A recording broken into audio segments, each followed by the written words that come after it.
அல்லேலூயா கர்த்தரையே ஏகமாய் துதியுங்கள்.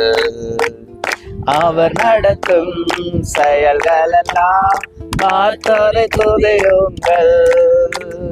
வல்லமையாய் கிரியை செய்யும் வல்லோரை துதியுங்கள். எல்லோரையும் ஏற்றுக்கொள்ளும் இயேசுவை துதியுங்கள். ராஜாதிராஜனாம் இயேசுராஜன் பூமியில் ஆட்சி செய்வார். அல்லேலூயா அல்லேலூயா தேவனை துதியுங்கள்.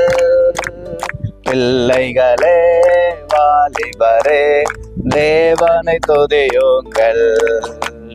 செல்வங்களை இயேசுவுக்கா செலுத்திய துதியுங்கள். எவரே பிறப்புகளே தேவனை துதியுங்கள். அவர் பணிக்கு கொடுத்து நீ துதியுங்கள். ராஜாதிராஜனாம் இயேசுராஜன் பூமியில் ஆட்சி செய்வார். அல்லேலூயா அல்லேலூயா தேவனை துதியுங்கள்.